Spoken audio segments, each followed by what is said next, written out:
Sa isang malayong lupain, may isang lalaking Hudyo na naglakbay mula Jerusalem patungong Jericho. Ang daan ay baku-bako, mapanganib at kilala sa mga tulisan. Habang naglalakad siya, bigla siyang hinarang ng mga masasamang loob. Kinuha nila ang lahat ng kanyang pera at ari-arian, sinaktan siya ng husto at iniwan siyang halos wala ng buhay sa gilid ng daan. Doon siya nakahandusay, duguan at hirap na hirap huminga. Hindi nagtagal, isang paring Hudyo ang dumaan. Ang mga pari ay mga pinuno ng relihiyon, itinuturing na mga banal at matulungin. Nakita niya ang lalaking nakahiga. Ano sa tingin ninyo ang ginawa niya?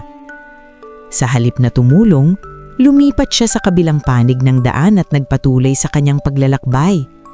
Para bang wala siyang nakita. Makalipas ang ilang sandali, isa namang Lebita ang napadaan. Ang mga Lebita ay katulong ng mga pari sa templo. Sila rin ay inaasahang maging mabait at sumusunod sa mga utos ng Diyos. Nakita rin niya ang kawawang lalaki.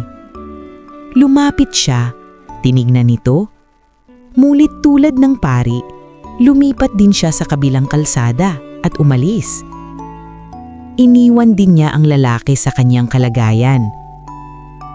Napakasakit isipin ng mga taong inaasahan mong tutulong ay sila pang unang tatalikod sa iyo. Ang lalaki ay lalong nanghina. Ang pag-asa niya ay unti-unti nang nawawala. Ngulit may isa pang manlalakbay na dumating. Siya ay isang Samaritano. Noong mga panahong iyon, ang mga Hudyo at mga Samaritano ay hindi magkasundo. Mayroon silang malalim na alitan at hindi sila nag-uusap o nagtutulungan. Kaya naman, walang aasahan ng lalaking Hudyo mula sa isang Samaritano. Subalit, nang makita ng Samaritano ang lalaking sugatan, hindi siya nagdalawang isip. Napuno ng habag at awa ang kanyang puso. Hindi niya inisip ang kanilang alitan. Ang nakita niya ay isang kapwa-taong nangangailangan ng tulong. Dali-dali siyang bumaba sa kanyang asno. Lumuhod siya sa tabi ng lalaki.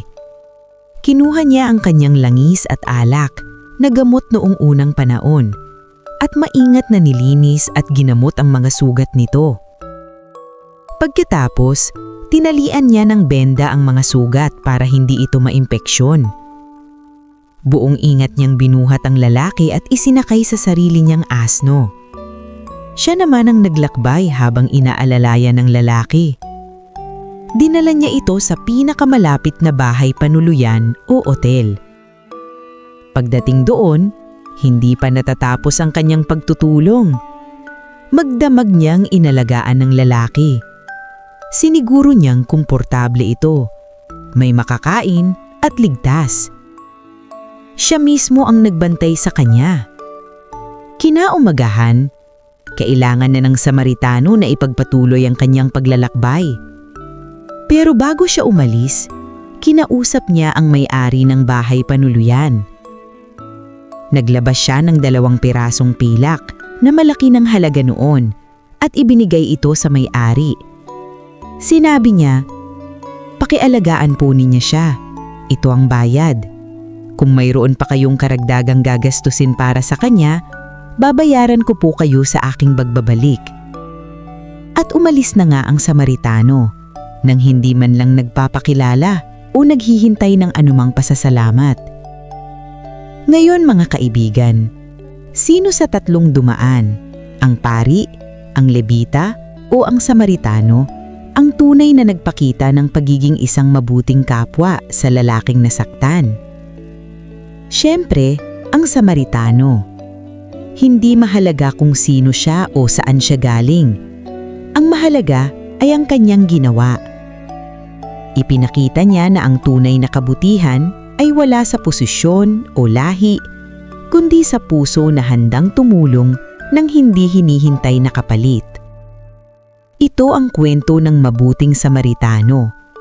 Isang paalala sa ating lahat na ang pagtutulong sa kapwa ay hindi namimili ng tao, lugar o pagkakataon. Kapag nakita tayo ng isang taong nangangailangan, maging tulad sana tayo ng mabuting Samaritano. Huwag tayong maging tulad ng pari o lebita na nagbulag-bulagan. Ang isang simpleng pagtutulong, gaano man kaliit, ay maaaring magligtas ng buhay at magbigay ng pag-asa. Sana ay may natutunan kayo sa ating kwento ngayon. Mga kakwento, handa na ba kayo para sa isang napakagandang aral na kapupulutan natin ngayong araw? Halina't pakinggan natin ang kwento ng Alibughong Anak, isang kwento tungkol sa pagpapatawad, pagmamahal ng pamilya at pangalawang pagkakataon. Sa isang malayong lupain, may isang mayamang ama na may 2 anak na lalaki. Mahal na mahal niya ang kanyang mga anak at ibinibigay niya ang lahat ng kanilang pangangailangan. Isang araw, ang bunsong anak na medyo may pagkarebelde at atat na makita ang mundo ay lumapit sa kanyang ama. "Ama," sabi niya, "maaari ko po bang makuha ang bahagi ng mana na nakalaan para sa akin? Gusto ko na pong maglakbay at mamuhay ng mag-isa." Labis na nalungkot ang ama sa hiling ng anak. Ayaw niya itong umalis, ngunit iginalang niya ang desisyon nito. Hinati niya ang kanyang kayamanan at ibinigay sa bunsong anak ang kanyang parte. Puno ng pananabik, nag-impake agad ang bunso, nagpaalam at umalis patungo sa isang malayong siyudad. Pagdating doon, namangha siya sa liwanag at ingay ng siyudad. Agad niyang ginastos ang kanyang pera sa mga magagarang damit, masasarap na pagkain at malalaking handaan. Nagkaroon siya ng maraming bagong kaibigan na laging nakapaligid sa kanya habang marami pa siyang pera. Buhay-hari ang kanyang naging pamumuhay. Walang araw na hindi siya nagsasaya at gumagastos. Ngunit ang lahat ng bagay ay may katapusan. Dumating ang panahon na naubos ang lahat ng kanyang pera. Wala na siyang pambili ng pagkain o pambayad sa kanyang tinitirhan. At ang mga kaibigan niya, bigla silang naglaho na parang bula. Iniwan siya ng lahat noong wala na siyang maibigay sa kanila. Naghirap ang bunsong anak. Dumating pa ang isang matinding taggutom sa lupaing iyon, kaya lalo siyang nagdusa. Upang mabuhay, napilitan siyang magtrabaho bilang tagapag-anaga ng mga baboy sa isang bukid. Napakahirap ng kanyang trabaho. Ang dating nabubuhay sa luho, ngayon ay halos wala nang nakain. Sa tindi ng gutom, hinangad niyang kainin kahit ang pagkakain ng mga baboy, ngunit kahit iyon ay ipinagkakait sa kanya. Isang gabi, habang nakaupo at nanginginig sa ginaw at gutom, napaisip siya. Sa bahay ng aking ama, kahit ang mga utusan ay sagana sa pagkain at maayos ang buhay. Samantalang ako rito, namamatay sa gutom. Anong klaseng buhay ito? Sa sandaling iyon, natauhan siya. Naisip niya ang kanyang ama at ang kanyang pagkakamali. "Babalik ako sa aking ama," bulong niya sa sarili. "Hihingi ako ng tawad. Sasabihin kong, 'Ama, nagkasala po ako laban sa langit at sa iyo. Hindi na ako karapat-dapat na tawaging anak mo. Ituring mo na lang po ako bilang isa sa iyong mga utusan.'" Puno ng pagsisisi ngunit may kaunting pag-asa, naglakbay siya pabalik sa kanilang tahanan. Mahaba at mahirap ang daan. Marumi ang kanyang damit, payat ang kanyang katawan at halos hindi na siya makilala. Habang malayo pa siya, natanaw na siya ng kanyang ama. Ang ama pala niya ay araw-araw na nag-aabang sa kanyang pagbabalik. Sa halip na magalit, ang puso ng ama ay napuno ng awa at tuwa. Tumakbo siya para salubungin ng kanyang nawawalang anak. Hinakap niya ito ng mahigpit at hinalikan. Umiiyak na sinabi ng anak, "Ama, nagkasala po ako laban sa langit at sa iyo. Hindi na ako karapat-dapat na tawaling anak mo. Ngunit pinutol ng ama ang kanyang sasabihin. Sumigaw siya sa kanyang mga utusan. Dali, dalhin ninyo ang pinakamagandang kasuotan at isuot sa kanya. Lagyan ninyo ng singsing ang kanyang daliri at sandalyas ang kanyang mga paa. At kumuha kayo ng pinakamatabang guya. Katayin ninyo at tayo'y magdiwang. Sapagkat ang anak kong ito na inakala kong patay na ay muling nabuhay. Siya ay nawala at ngayon ay natagpuan. At nagsimula ang isang malaking pagdiwang. Puno ng musika, sayawan at kagalakan ng buong kabahayan. Samantala, ang panganay na anak ay nasa bukid at nagtatrabaho. Pag-uwi niya, narinig niya ang tugtugan at kasiyahan. Tinawag niya ang isang utusan at nagtanong, "Anong mayroon? Bakit may pagdiwang?" "Bumalik po ang kapatid ninyo," sagot ng utusan, "at nagpakatay po ang inyong ama ng pinakamatabang guya dahil ligtas siyang nakabalik." Naggalit ang panganay na anak at ayaw niyang pumasok sa bahay. Lumabas ang kanyang ama at pinakiusap siya. Ngulit nagreklamo ang panganay, "Tignan ninyo, ama, ilang taon na akong naglilingkod sa inyo at kailanman ay hindi ko sinuway ang utos ninyo. Pero ni minsan, hindi ninyo ako binigyan kahit isang maliit na kambing para makipagsaya sa aking mga kaibigan. Ngayong bumalik ang anak ninyong ito na lumustay ng inyong yaman, ipinaghanda nyo pa siya ng ganito kalaking salusalo." Malumanay na sumagot ang ama, "Anak ko, lagi kitang kasama at lahat ng ari-arian ko ay sayo rin. Ngunit dapat tayong magsaya at magdiwang dahil ang kapatid mong ito ay namatay at muling nabuhay. Siya ay nawala at ngayon ay natagpuan." At diyan nagtatapos ang ating kwento. Ano ang aral na natutunan natin, mga kakwento? Ang kwento ng alibuhong anak ay nagpapakita ng walang kapantay na pagmamahal ng isang magulang.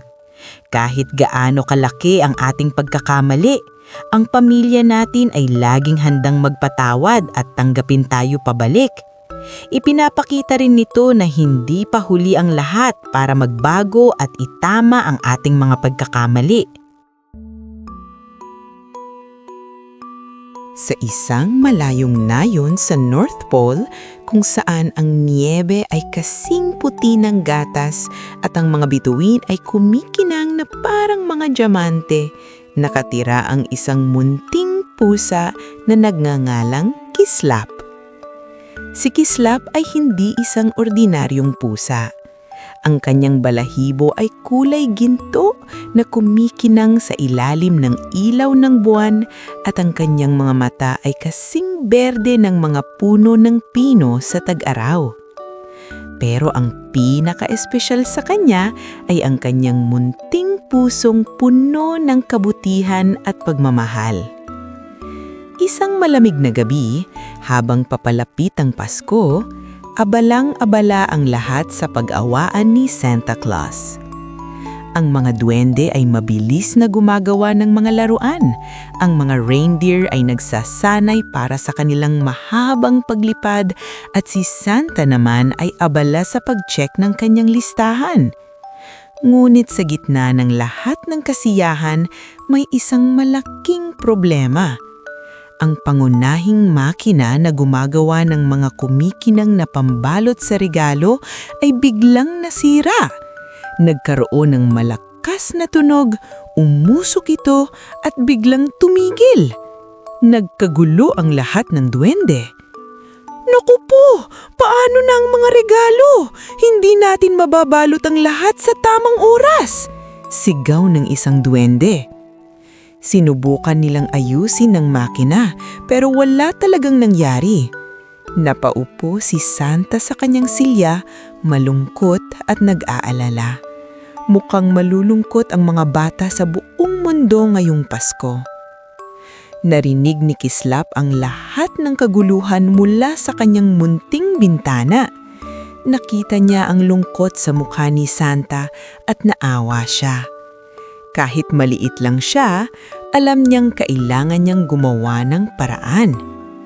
Dahan-dahan siyang lumabas ng kanyang bahay at naglakad papunta sa malaking pagawaan ni Santa. Pagdating niya roon, nakita niya ang mga duwending pagod na at halos sumusuko na. Lumapit si Kislap sa sirang makina. Dahil sa kanyang liit, nagawa niyang pumasok sa mga maliliit na siwang na hindi kayang pasukin ng mga duwende.